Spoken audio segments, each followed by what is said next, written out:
Welcome to the Comics and Lit read-through of Percy Bysshe Shelley's sonnet, Ozymandias. During the course of the video, we will explore some contextual information about the poem and writer to help us understand the meanings more deeply. After this, we will read through the poem line by line, unpacking the methods Shelley uses and linking these to the themes of power and conflict in the poem.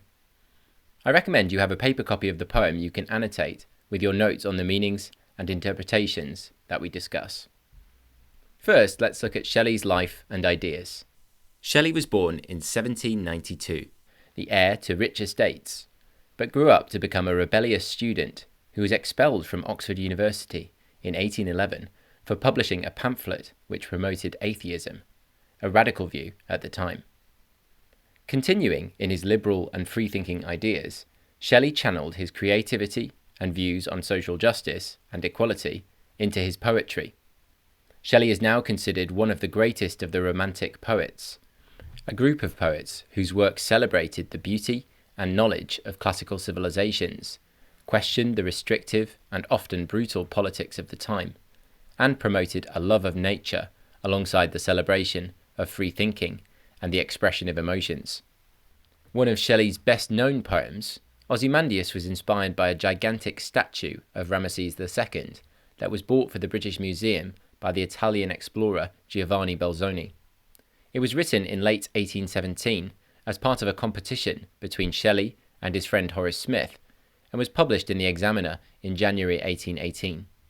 Shelley uses the poem to criticise the arrogance and cruelty of kings and rulers, and to express his own radical anti-authority views.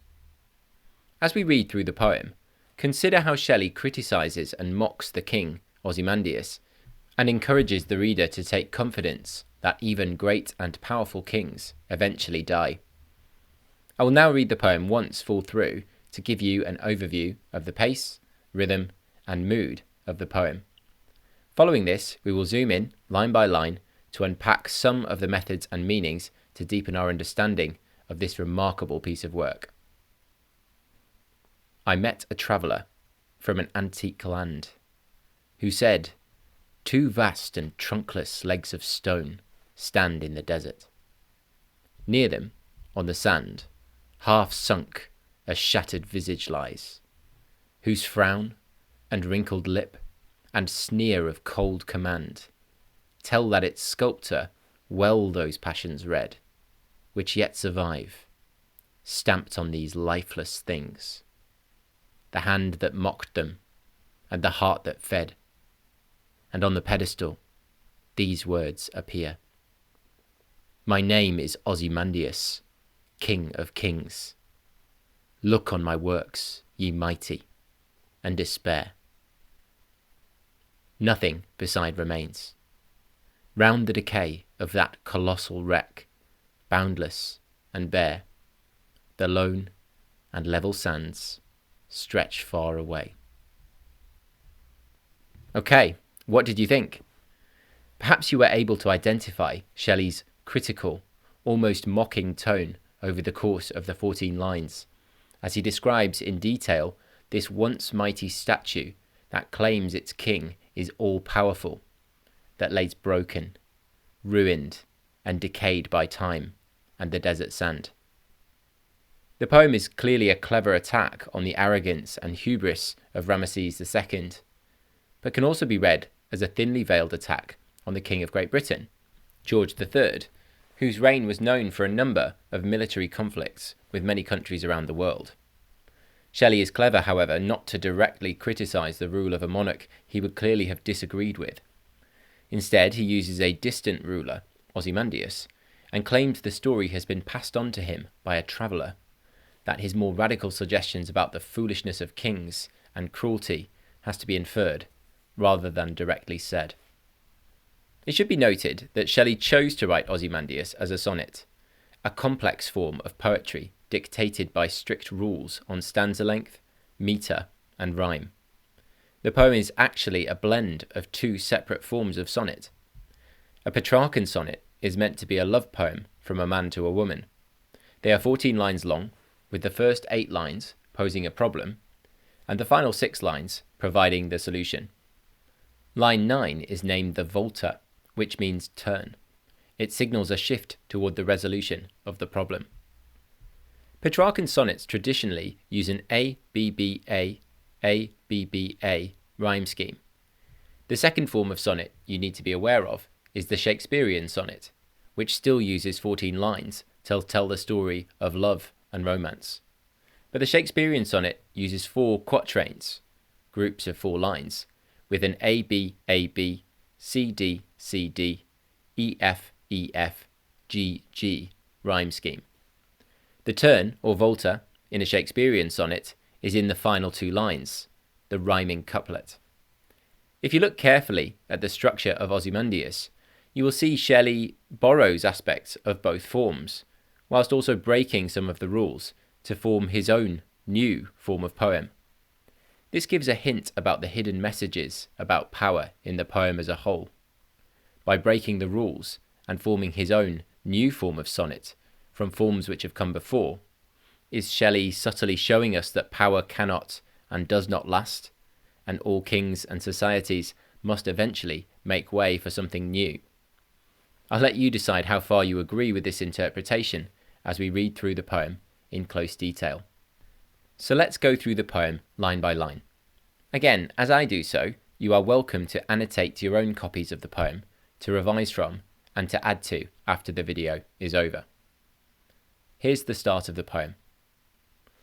I met a traveller from an antique land, who said, 2 vast and trunkless legs of stone stand in the desert. Shelley begins the poem using the first-person perspective. The narrator informs us that they met a traveller from an antique land, who told them about the broken statue of Ozymandias in the desert.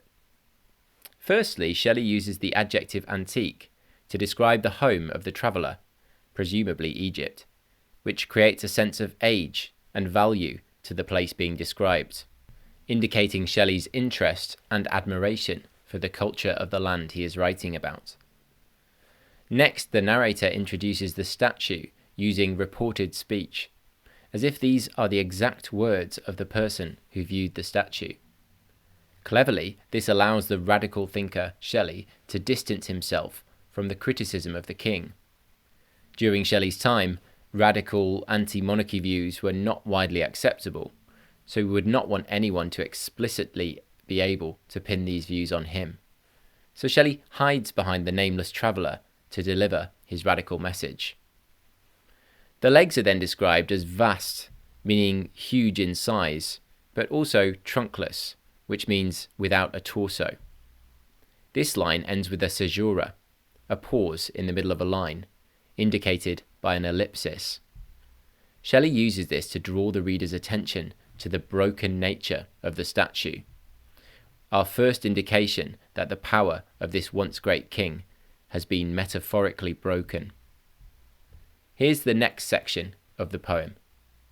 Near them, on the sand, half sunk a shattered visage lies, whose frown and wrinkled lip and sneer of cold command tell that its sculptor well those passions read, which yet survive, stamped on these lifeless things, the hand that mocked them, and the heart that fed.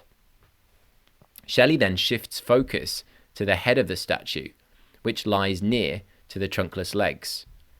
Significantly, he describes the face, or visage, as shattered, an adjective which powerfully evokes the destruction of something, giving a sense that the statue is ruined beyond repair.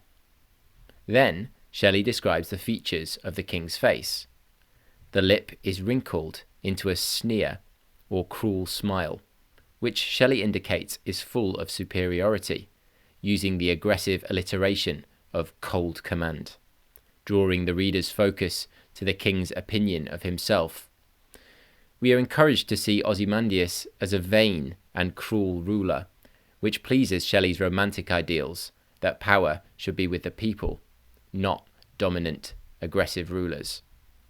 The narrator then shifts to focus on the skill of the sculptor, who is credited as reading the king's passions well, or accurately. But the reader is quickly reminded that this is only a representation of a once great king, and the statue is in fact lifeless, which links to the motif of brokenness and death, which is referenced throughout the poem. Further evidence that Ozymandias was a cruel and heartless king is then provided using the verbs mocked and fed, which indicate two facets of the king's personality: his arrogance before his people and his greed, possibly for power or wealth. Following on from this section are these lines. And on the pedestal, these words appear. My name is Ozymandias, King of Kings. Look on my works, ye mighty, and despair. Shelley uses the words on the pedestal to create a clever sense of irony, which pervades the whole poem. Beneath the foot of the statue is the arrogant claim that Ozymandias is King of Kings, a clear reference to the God of the Bible, which suggests Ozymandias claimed to have godlike power. The king asked the people to look on his works and despair or give up hope. This line creates irony because the reader is already aware that the statue is a ruin, a shadow of a once great empire which is now lost. So Shelley mocks Ozymandias' hubris or foolishness, as if to say, you may once have been great, but all you have now is a ruined and forgotten statue. Again, this links into the theme of power and the sense that it is temporary, transient. It doesn't last. Here are the final lines of the sonnet. Nothing beside remains. Round the decay of that colossal wreck, boundless and bare, the lone and level sands stretch far away. Here Shelley widens the focus to the desert surrounding the statue. Metaphorically, the words nothing beside remains give a sense that the great empire has fallen, and that the king's power is broken and lost to the desert. Shelley again employs a caesura here to break the rhythm of the iambic pentameter and focus the reader's mind on the fact that the king's power has been broken. The nouns decay and wreck hammer the point home that no one cares about this statue. It has been left to slowly decay, reminding us that no power lasts forever, giving hope to those who suffer under tyrannical rulers and governments. The final line distances itself from the statue and celebrates the healing power of nature. The alliteration of lone and level seems to elongate the words, creating a sense that the desert lasts forever and that nature's power is eternal, a sentiment that echoes through the final words, stretch far away. The statue functions as a symbol of broken power in the poem. Yes, it's about an Egyptian king, but to the radical poet Shelley, it could be any power or authority.